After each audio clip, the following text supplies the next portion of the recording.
panel. So I am going to ask our panelists to pop their videos, and I'll put mine on too and take themselves off mute. Hope I didn't screen through that too quickly, but I really wanted to make sure you had the chance to hear from our panelists today. So we're delighted today to be joined by our close network of accessible tourism industry professionals for this Q&A session. So let me introduce you to the panel. Firstly, we have Julie Jones from Have Wheelchair Will Travel and Travel Without Limits publication. If you haven't seen the publication or you don't have a subscription, we highly recommend that you get it. We have one in the office. We love it, and it is so wonderful. And Julie really is really spearheading the industry here. So she, as I mentioned, is the creator of Have Wheelchair Will Travel. She's also a freelance writer and mother to Braden, who lives with cerebral palsy, and her adult daughter, Amelia. Hello, Julie. Hi, lovely to be here. Thank you. Next, we have Melissa James from Inclusive Tourism and Can Go Everywhere. She's the CEO and founder of Inclusive Tourism and the website Can Go Everywhere. She began her accessible tourism journey after experiencing firsthand the difficulties of traveling with people with special requirements and the lack of information available to them. Welcome, Melissa. Thanks for joining us. Morning. Thank you. Thanks for having me. And James, as I mentioned earlier, many of us know him as Buck McFarland from Cocky Guides and Sensory Tourism Australia. So Buck has been delivering experiences for travellers with a range of tour operators over the last 10 years and is now the founder of Cocky Guides, which aims to deliver tactile and sensory experiences for the vision impaired. Hi, Buck. Thanks for joining us. Thank you. Thanks for having me. All right, so I'm just going to stop my share for a minute so we can just see all the panelists here. There we go. Sure you don't want to see my desktop there. It's very messy. Thank you so much, guys. All right, so let's kick off. Julie, what do you think is the most common misperception about people with disability and travelling? Well, I think my top two would be that it's a niche market when 1 in 5 Australians live with a disability, so it's far from niche. And I think people assume that people with disability don't have money to spend on tourism, and that's why they're currently not marketing to that sector. But I would say that from our perspective as a family of 4, we often travel with a support worker, which means we're actually paying for an extra hotel room. So we travel in bigger parties. We're very loyal to a destination. So I was saying before, we travel to Port Macquarie twice a year because it works for us. There's beach wheelchairs and things like that. And I'd also say that from YHA to Qualia, 6-star accommodation, I have my readers want all of those things. So don't assume that people don't have the money to spend, because I have done reviews on Qualia and had lots of people book it. Beautiful. Thanks, Julie. There's some real misperceptions there, isn't there? And Melissa, over to you. We'd love to hear what you think needs to happen in the Australian accessible tourism sector to make an impact and encourage change. Thanks, Gina. Look, tourism sector as a whole is something where we all operate as little individual businesses at times. But what really needs to happen with this market is that we need to look at it from a destination perspective. So if I touch on where Julie's just been talking about Port Macquarie, she goes there because the facilities are all there. You can go there and have a complete holiday. So what we need to be looking at probably is a lot more collaboration from government to business, and primarily LGAs, local governments, because they have the mandate to make sure that the infrastructure, etc., in their towns and villages is up to date and can be accessible. So with a combination of having an infrastructure throughout a town, and then we look at the individual tourism businesses and get them picking up on their accessibility, we create a collaboration, and that can create therefore a destination, an accessible destination. So somebody can go there, they know that the facilities are there for them to be able to enjoy what they're going to be doing. They've got places to stay, eat and play. And that's what we really need to be looking at from a holistic perspective. Yeah, and I guess it's just about connecting the dots, isn't it? So from a local government level, there are the disability action plans, and you would have seen that New South Wales State Government on the 3rd of December released their disability inclusive inclusion plan. So it is then, connecting the dots through into destination management. I think there were some good points there. Thanks, Melissa. But I'd love to hear what changes could a tour operator start to make in their offering to be more accessible? And perhaps as you're answering that question, if you could talk about how you started the business and steps or considerations that you took. Definitely. So just as we've heard, Julie returns to the same destination that supports her family. Melissa's talked about, collaboration between areas to create a solution for a destination. As a tour operator, we look at a destination and how we would best deliver that. So we specialise in blind and low vision travellers. So we will look at the destination first and build the pieces around that to provide an engaging experience for blind and low vision travellers. So we'll take out the sightseeing and we will replace that with other sensory activities. So that's our success in delivering customer excellence. But look, for any business that's listening today, don't get caught up in all the big jargon with accessibility. Okay, any business can just do 3 things starting today. Okay, organise a meeting with your staff, have an audit, do a review of your product from the traveller or guest's experience, write that down and make a plan. Think of if you put yourself in the position of someone with a disability, how could they use your product or service? Today, we're at the Stanford at Circular Quay, and after talking to the hotel, they've created QR codes, very big QR codes in all our travellers' rooms. So if someone's got low vision, there's a good chance they'll see the QR code. They can then click on the QR code with their phone and see PDF menus on a URL. So you can do this today with a little bit of poking around YouTube, and you can already make your menus accessible, or price lists, or product information.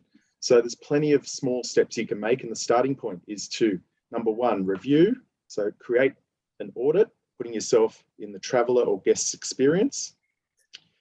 Write that down and record how you could make changes, little changes initially, or if you've got bigger questions, who you can engage to ask, maybe previous guests or travellers, or someone in your community that might want to share some knowledge with you. And then lastly, what people don't do is market. Okay, the US market does a lot in accessibility, but they don't market particularly well. So they're the 3 steps I would take as any business, whether you're small or large. Review. So do that audit from a traveller's perspective. 2, record it down, write a plan. Even if there's gaps, at least you're making a start. And 3, market. So when you market to your teams, market to your council, market to your industry in the area, and then collaborate.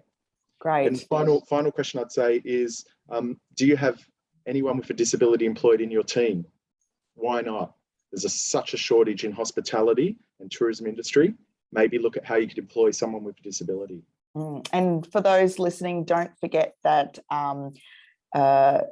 Accommodation Australia, in collaboration with the hotel industry, has just launched this week the Gapper Year as well. So that is all about trying to increase the workforce in the hospitality industry, and absolutely includes fully inclusive and people with disability as part of that. So check that out if you are a hospitality provider listening today. Buck, I was very excited. I've been very excited over the last few months because a few of the wine labels that I've been drinking have Braille on the labels. So, and my lovely neighbour is a vision impaired teacher, and she's been gifting us, because I swapped sourdough with her for bottles of wine, and she's been buying these wines because of the Braille on them, which is excellent, really excellent. So thank you. Over back to Julie. Julie, where are some places that businesses could list or promote their business if they're accessible and want to reach the market? Riffing off what Buck's talking about, marketing. Well, I would say the easiest place is your own website. So if you don't have an easy to find accessibility tab that gives all your information. Recently, I went to a hotel, the new hotel that had opened in Melbourne, and looked to find out what their accessibility was like for their rooms. And I could not find any information at all, which led me to contact the PR to ask the question. So that's the first place you can put that information. I'd also say engage, a little bit like Buck said, engage with people with lived experience. So our family did some work with Lake Macquarie Holiday Parks. And I think it was great to see the difference in what occurred after we'd done that work with them in what they put on their website. We are, a voice to the disability community. They also engage with quite a few disability organisations within their community, which was a great way of getting the word out. And I believe that they could be fully booked just with respite houses because of their facilities, but they want to make sure it's open to other people. So I'd say first place is your own website. Of course, there's Travel Without Limits if you'd like to go there, but your own website is your best place to advertise. Yeah, great. Thank you. There's certainly a number of other guides as well online that, we mention in our paper. So do have a look at that paper, list them. But please don't forget, you know how much we rabbit on as your mentors about the Australian Tourism Data Warehouse. Okay, so that's really, really important as you are updating your listing. There is a feature there for accessibility and inclusion. There's also new plugins for Google My Business. So together, particularly with new plugins of Google My Business working with ATDW, it helps with search. So even better if you make sure that you've got all the accessibility points, marked in there where relevant, of course. Melissa, speaking of website and all things digital, what are the top search terms being used when searching for accessible travel experiences? And how do you think businesses can incorporate this into their marketing? So looking at what people are searching for is pretty standard: wheelchair accommodation or disability accommodation or disabled accommodation. But of course, it goes a lot further than that with, what kind of accommodation you're looking for, what are the other services that you're looking for. So accessible is a great term to use. So accessible accommodation, rather than just narrowing it down to wheelchair. A lot of people will just search for wheelchair, but as we know, that's actually a fairly small percentage of the market. And as Julie touched on, the best thing, and I think Buck touched on, the best thing you can do is undertake an audit of your business and look at what you do have that's accessible. Not every business is going to be able to support every kind of traveller. So not every business is going to be wheelchair accessible, but you may have other features that other people will be able to use and that other people will find very handy.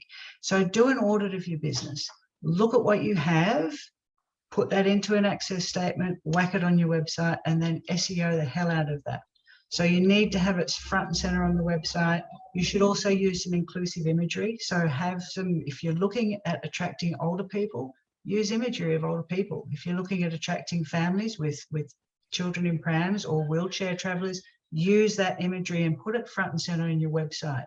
We all know that if I want to go on a holiday, I know if I want to go on a holiday, I'm not going to be attracted to the websites that are showing young nubile bodies having party time.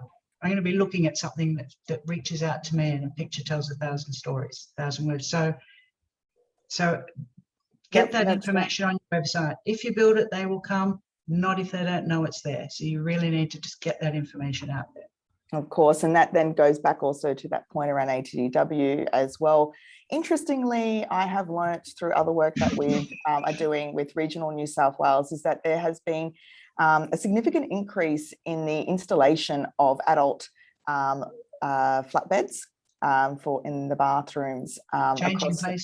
Changing places, yeah, across New South Wales. So I remember, and that's something that as a carer for my child, we require.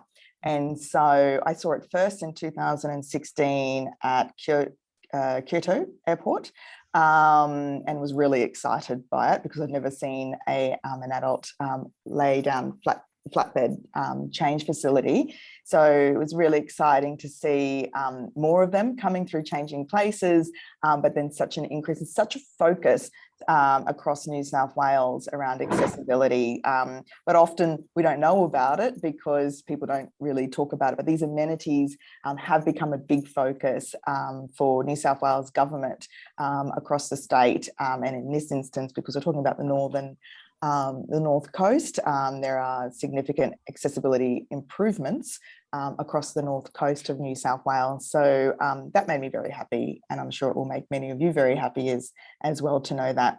So Julie, how can I make a positive first impression and provide the best possible experience for visitors? Tell me, what does good access look like? Well, I think I've already touched on the fact that for me, an accessibility tab on a website, whether you're a hotel, an attraction, anything like that, that's to me a welcome mat.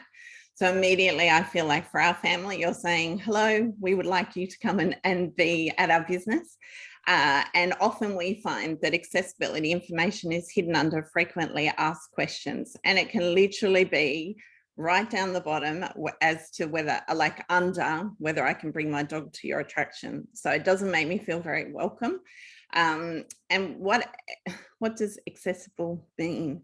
That means something different to everyone. So my best advice to everyone, and I think it's why our reviews have been quite popular, is because we just use pictures, images. Because I always say to people, don't tell me your business is accessible. Show me what the access is like. So for our family, my son can transfer from a wheelchair. If we really want him to do an experience, as an example, in New Zealand, we bumped his wheelchair upstairs, we walked him up, we did everything we could to get him on a luge ride.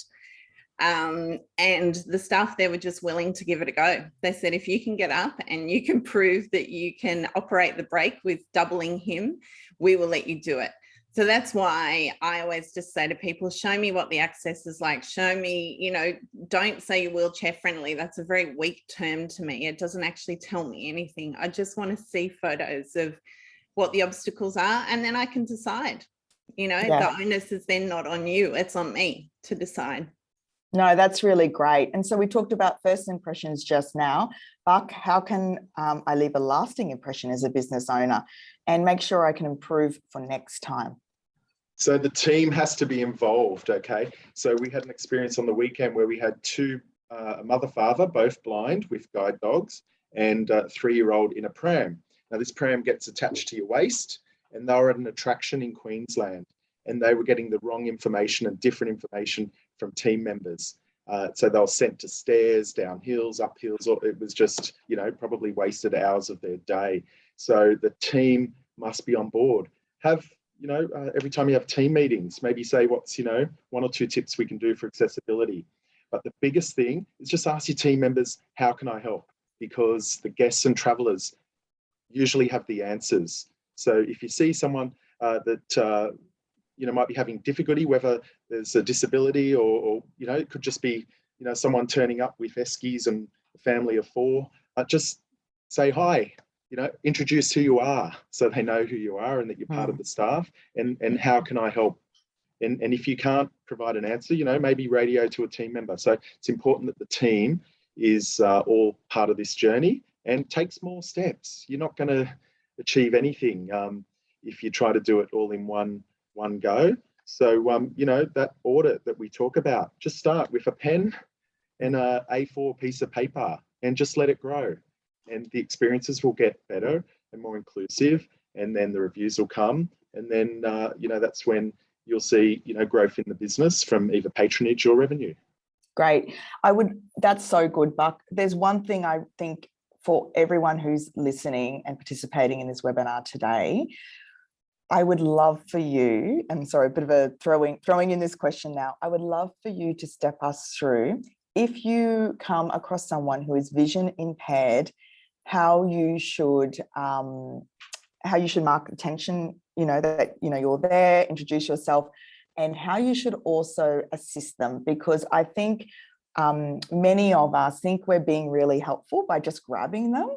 And that's, not the way. Yep. So if you could step us through and give us a bit of a 101, I think if anyone takes this away today, this is a really important point. Okay, so confidently walk up to someone with a white cane who may have a dog guide, and like Alfie behind me on the ship at Magnetic Island, and just say, hi, I'm Buck.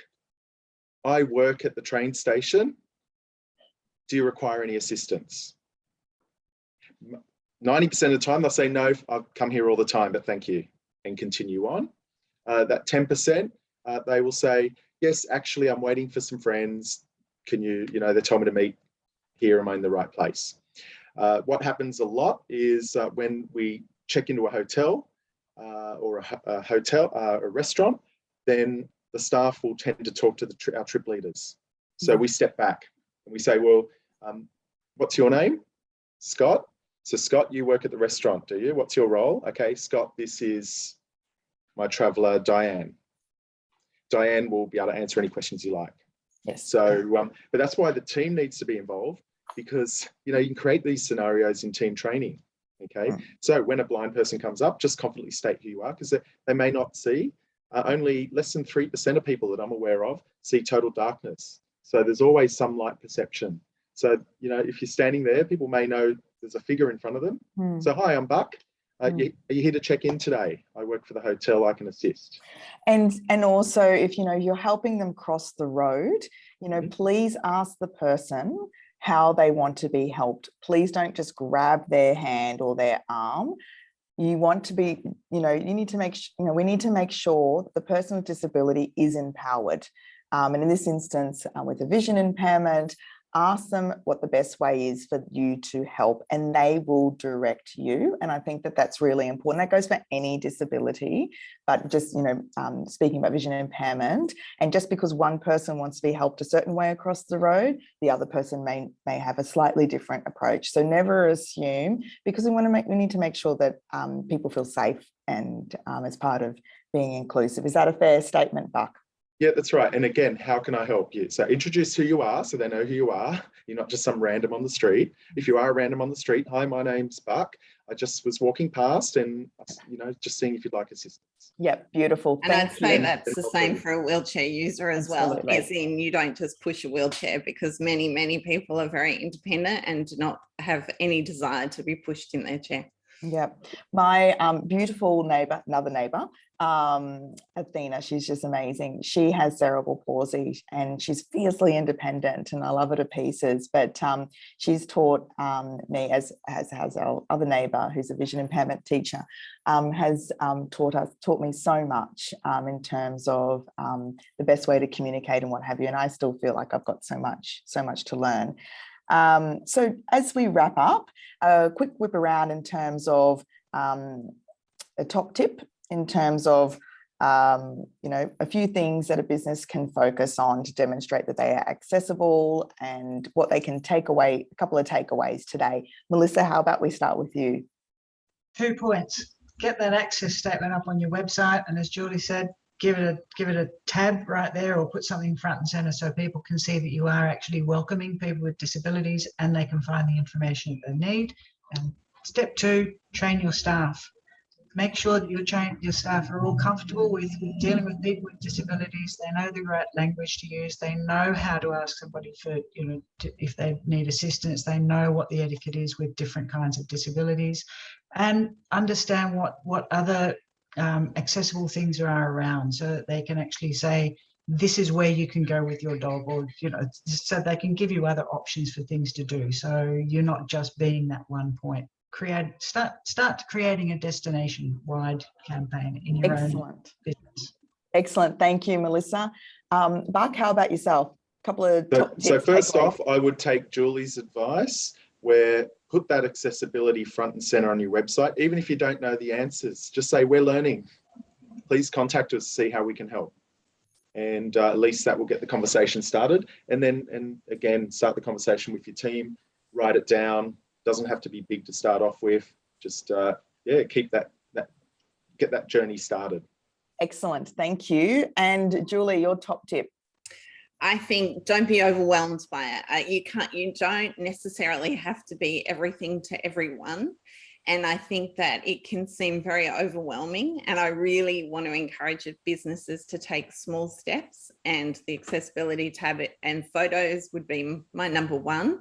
And do what you can as you can, and reach out to the disability community. I'll just flip back to Lake Macquarie Holiday Park. I'm not paid by them, but just because they've done it so well. They put all their park managers into wheelchairs and got them to move around the park, so they had a better understanding.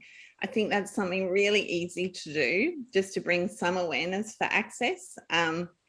And that will cover off parents with prams, wheelchair users, anyone that has any mobility restriction. It's not just a wheelchair user activity, but I think it's something that you can do to really get some empathy in your staff and a little bit of understanding. Great, thank you so much. And listen, before we finish up, we've had a couple of comments / questions from our participants, so thank you. First of all, Beth says, being low vision myself, I'm surprised at how many people still think I have full vision as I don't have facial recognition. Thank you so much for sharing. So that's a really good point, Beth. And Stanley has said, thank you for your presentation, team. Can you recommend a site that explains accessibility terms? We had a request for a booking from a customer that required a boot on a bike. He required, after some toing and froing, he required a special pedal fitting that allowed lifting of the pedal. That's a really, well, I've not actually heard boot on a bike. And I think the point here is, Stanley, there is not one all catch-all website that will give you all of the accessibility terms, because each disability is very different in terms of their needs. But I do recommend, do have a read of our research paper. We do explain quite a lot, and we'll have a whole bunch of other resources that support. But I would throw that to Julie, maybe for your next edition, to talk about some, maybe not unusual requests, because certainly not unusual, but, starting a bit of a dialogue in terms of some of the terminology to get us all comfortable. So no pressure, Julie, just throwing that over to you. I think communication is key. I don't expect somebody in a business to know my needs because, as I said before, the needs are so different. So I think it's actually okay to go back and say, I haven't come across that request. Would you mind explaining more? I think that's fine. I think it's if people are, we don't have it, or rude in response, then it does leave a mark on things. And the disability community is very close-knit. So you really, as a business, you do want to seem welcoming in your communication with people, and just be honest that you're just not sure. Great. Thank you so much. That's wonderful. Thanks, guys. And thank you for everyone for participating today. We'll just do a quick wrap up so you can